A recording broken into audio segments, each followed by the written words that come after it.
Martina Cole had spent her share of afternoons shampooing St. Bernards and trimming the paw feathers of irritable terriers, but a Thursday morning clasped in September's gold light was always reserved for her star client. Duchess, the snowy white miniature poodle who ruled the local agility circuit like a 4-pound empress. Duchess occupied Suite 3, lemon-scented bath, pre-warmed towel, classical violin drifting from a tinny speaker, and waited with the quiet dignity of someone who knew winning best in show 5 times running came with perks. Martina liked to think she and Duchess understood one another. She understood, for example, that Duchess would not tolerate water warmer than 94 degrees, and Duchess seemed to understand that Martina's chattering about human affairs was harmless. So as Martina clicked the nozzle to gentle spray and began massaging lavender shampoo into the poodle's curls, she talked. "You won't believe what happened at the practice run yesterday," she said. Someone loosened the swivel cup on the teeter-totter. Coach Hanley nearly lost his moustache when he saw the wobble. Duchess blinked her coffee bean eyes, which Martina chose to interpret as rapt interest.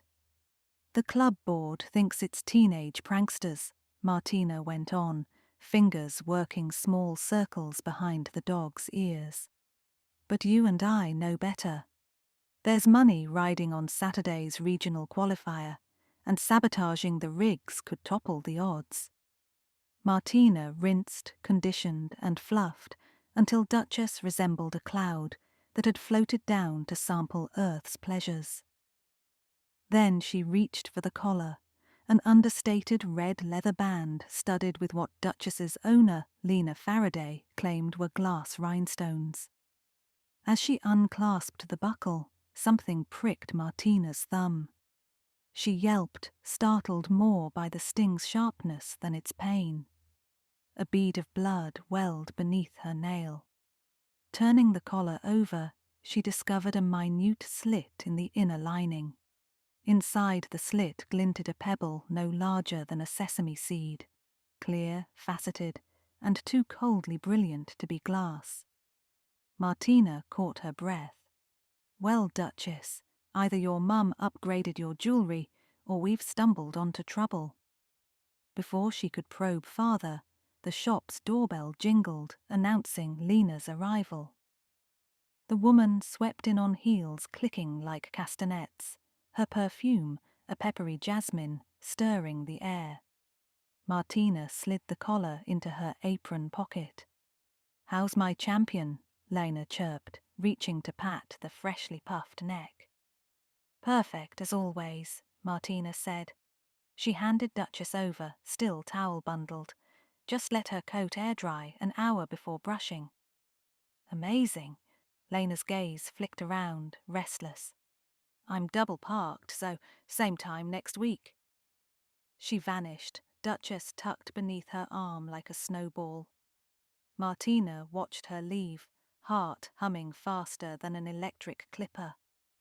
Why was there a tiny, razor-edged diamond sewn into the lining of a poodle's collar?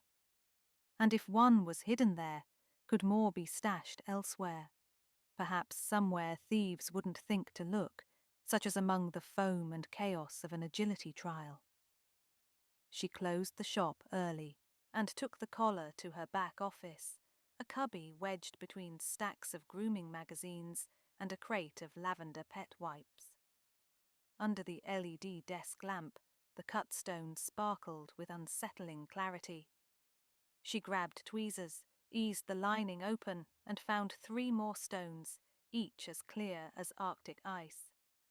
Martina had seen enough late-night documentaries to recognize raw worth even in microform. These were diamonds, small, yes, but diamonds nonetheless. Smuggling came to mind. So did the saboteur at the agility course. Could they be related? Martina's past was dotted with impulsive detours. A summer auditing criminology classes at the community college, months devouring true crime podcasts while clipping Persian cats, an online certificate in forensic observation she'd completed during lockdown. None had seemed particularly relevant until now. She fetched her phone and, resisting the urge to call the police straight away, dialed Coach Hanley instead. He answered on the fifth ring, voice gravelly from decades of hollering, "Balance, Rover, balance!" "Coach," she said, "I need you to tell me exactly what happened yesterday." He summarized. The swivel cup on the teeter had been unscrewed, the slats on the A-frame were slicked with silicone spray, and the tyre jump chains appeared fiddled. Nothing catastrophic had occurred, no injuries, but the pattern was intentional. Hanley suspected a competitor wanting to rattle frontrunners like Duchess. "Do you know if Lena noticed anything odd?" Martina asked. "Faraday's always rushing in and out," Hanley replied. "Barely time to leash the dog, let alone eyeball equipment." He sighed. "If you figure out the prankster, I'll buy you a year of kibble." After hanging up, Martina examined the collar's stitching with her jeweler's loop, a birthday gift from her ex-boyfriend, a metalsmith. The slit was clumsy, as if cut in haste with a box cutter. Whoever inserted the stones lacked the artisanship of a professional smuggler, but they had chosen their hiding place intelligently. Collars passed through ring after ring of volunteers and officials at competitions. Security dogs ignored them because they were literally dogs' belongings. Genius. Martina's plan formed in layers. First, secure the stones. She slipped them into a clean specimen jar normally reserved for earmite demos. Next, learn where they came from. And finally, guard Saturday's qualifier so nothing, and no one, hurt Duchess or the other animals. By twilight, she was locking up when a shadow peeled from the alley's mouth. A tall man in a charcoal jacket approached, hands in pockets. Martina's spine tightened. "Shop's closed," she called. "I'm not here for a wash," he said, voice even. "Just looking for something I lost." In the lamplight, his eyes were pale grey, like steel hammered thin. "A dog collar." Martina's fingers brushed the jar in her purse. Instinct told her to lie. "Nothing turned in, sorry." "Maybe you overlooked it." He stepped forward, the alley light revealing a half-healed scar curving under his ear. "Red leather, size small." "Plenty of those cross my counter." Shrugging, she slid the key into the lock and turned it. "Come back tomorrow, leave your number, I'll check inventory." He studied her a beat, then smiled without warmth. "I appreciate thorough people." He withdrew, boots crunching gravel. Martina ducked into her hatchback and drove home, nerves ricocheting. The diamonds weren't a curiosity anymore. They were leverage. Someone dangerous wanted them back, and that someone knew enough to track Duchess's collar to her shop. After microwaving leftover pad thai she couldn't taste, Martina spread her investigation onto the kitchen table. Notes, photos of the equipment sabotage she'd pulled from the Agility Club's social feed, and a map of the event grounds. She noticed that every booby-trapped obstacle lay along the same side of the course, the one closest to the parking lot, where trailers and vendor vans clustered. If smugglers were using competitions, those vans offered cover. Constant loading and unloading, strangers milling in branded tees, supply crates indistinguishable from cargo boxes. She fired off a text to her friend Anna Serrano, a veterinary technician and fellow night owl. "Need discreet chat. Coffee? 7 a.m. Brew truck. Agility grounds. Bring curiosity." Morning arrived crisp, dew sparkling on the agility turf like glass confetti. Martina met Anna near the espresso truck advertising puppuccinos. They ordered oat milk lattes and retreated behind the concession tent, flanked by towering stacks of collapsible hurdles. Anna's eyebrows arched as Martina unveiled the specimen jar. Micro diamonds? Girl, you groom poodles, you don't rob banks. I didn't steal them, Martina said. She relayed the collar, the alley encounter, and the sabotage list. Anna whistled low. If they're smuggling stones via dog gear, tampering could be a diversion. While everyone's busy with equipment failure, the real cargo moves. Or, Martina added, someone's trying to throw the competition to keep Duchess out of finals. Maybe Lena owes them favours. They resolved to surveil. Anna would circulate as veterinary support, overhearing gossip. Martina, under the guise of volunteer grooming, would haunt the warm-up zone. The qualifier began at noon. 70 dogs, border collies, Shetland sheepdogs, a suspiciously quick corgi darted through weave poles and soared over jumps. Martina watched timers, scribes, and gate stewards, looking for anomalies. A bag swapped too quickly, a nod passed between strangers. During the third heat, a commotion erupted near the scoreboard. A grassy-haired teenager shouted, "This weave pole's bent! My dog tripped!" Hanley trotted over, red as a boiled ham. Martina took a step but froze when she noticed Lena under the judge's pavilion, arguing with a man in a charcoal jacket, scar ear from the alley. She edged closer, ears straining. "Said you'd keep it secure," he hissed. Lena's sunglasses reflected sun like 2 silver coins. "I misplaced it, okay? My groomer has it for repairs. It's not a toy." His voice vibrated with menace. "I said I'll get it," Lena snapped, "after Duchess runs." Martina's heartbeat rattled. So Lena knew about the stones, and Scar Ear wanted them now. Duchess's run was scheduled for 2:10. Martina calculated, if Scar Ear pressed Lena, Duchess might scratch. Or worse, Lena could sabotage obstacles to cause a delay, buying time to retrieve the collar. That risked injuries. Martina couldn't allow it. She hurried to the equipment trailer, spotting Hanley examining the teeter-totter's pivot with a flashlight. "We need a halt," she told him, relaying the overheard conversation and flashing the diamonds as proof. His brows shot skyward. "I can't call cops on hearsay," he said, "but I can postpone the course for safety inspection." He strode off to the announcer. Within minutes, a voice boomed over loudspeakers. "Attention, handlers, temporary hold on runs due to mechanical review." Handlers groaned, dogs barked. Lena sped toward Martina, heels slicing turf. "What did you do?" she hissed. "I'm protecting the dogs," Martina replied, "including Duchess." Lena's mask cracked, fear leaking through. "You don't understand." "Help me understand then," Martina said. She steered Lena behind the bleachers where barking drowned whispers. "Why are diamonds in your dog's collar?" Lena glanced around, then exhaled hard. "My brother, he works for a lab that cuts industrial diamonds. He stole some. He needed me to move tiny batches in plain sight.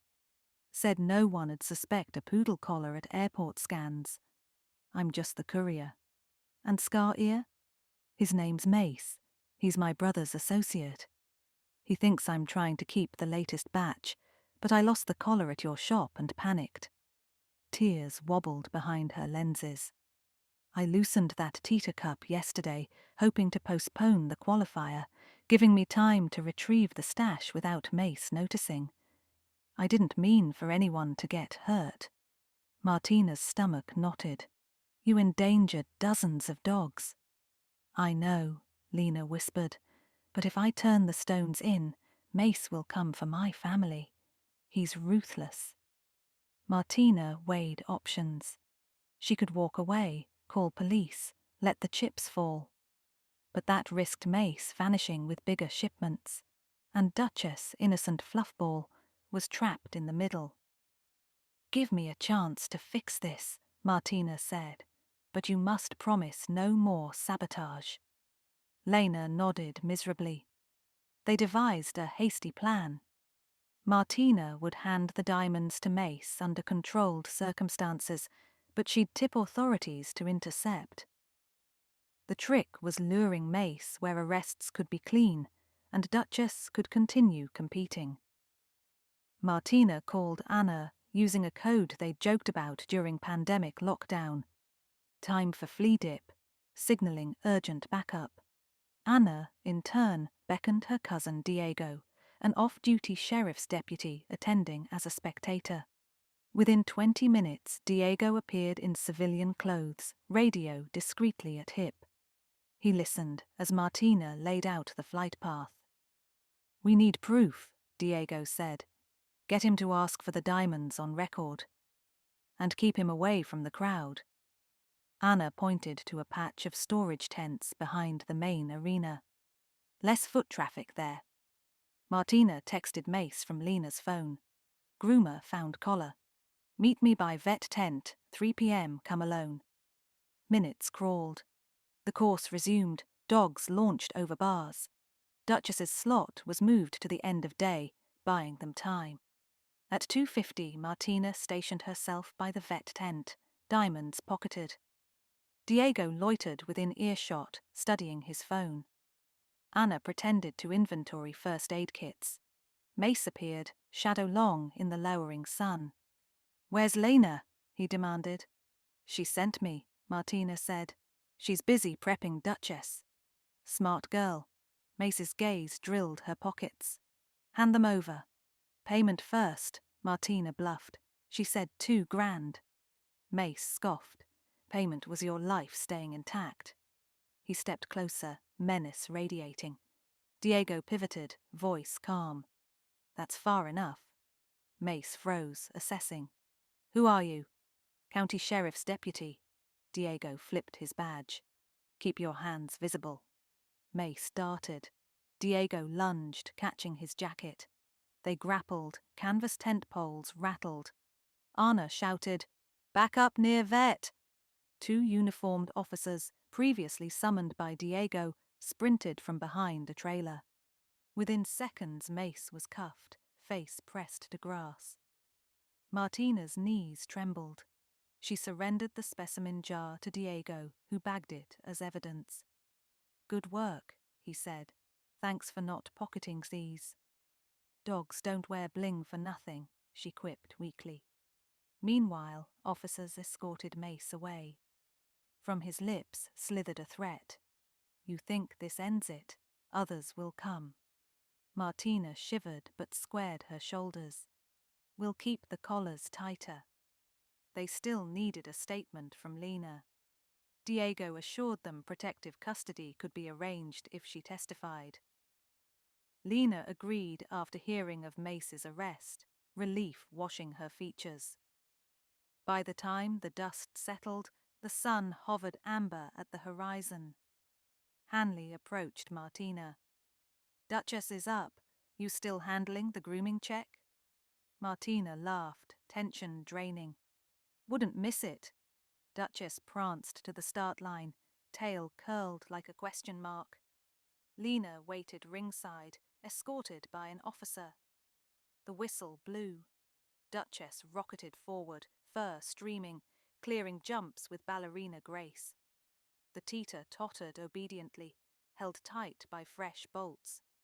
She slalomed the weave poles so fast the crowd gasped, then flew through the tire and across the finish pad in a blur. New course record. Applause rippled across the field. Martina clapped until her palms stung. After trophy photos, Lena hugged Martina. "I don't deserve your help," she murmured, "but thank you." "Just promise Duchess's next collar carries nothing but ID tags," Martina said. "Deal." Lena produced a simple nylon band from her bag. "Installing it tonight." That evening, Martina returned to her shop to disinfect clippers and reflect. The glass front still smelled faintly of lavender. Her reflection in the dark window looked older, perhaps, but prouder. She'd protected her canine clients in a way no grooming manual covered. She uncapped a travel-size champagne gifted by a grateful schnauzer owner last Christmas, toasted her reflection, and took a sip. The bubble tickle reminded her that life, like an agility course, was an obstacle run. Unexpected turns, shaky planks, sudden leaps. You trusted your training, your allies, and sometimes the instincts of a 4-pound poodle who accepted lavender baths without complaint. A knock startled her. She turned to see Hanley outside, holding a plaque. She opened the door. "Volunteer of the Year," he declared, thrusting it into her hands. "For heroism in service of our canine athletes." Martina laughed, eyes shiny. "It's only September. Consider it early." He tipped an imaginary hat and trudged back to his truck. She hung the plaque beside her certification in canine dermatology. It gleamed softly under the shop lights, a reminder that sometimes groomers fought crime between baths. As she switched off the lights, her phone buzzed, a text from Anna. "So when's Detective Groomer's next case?" Martina typed back, "Hopefully never, but keep your flea dip handy." She tucked the phone away, locked the door, and walked into the night humming, ready for whatever hurdle appeared next, so long as it came with wagging tails and just a hint of mystery.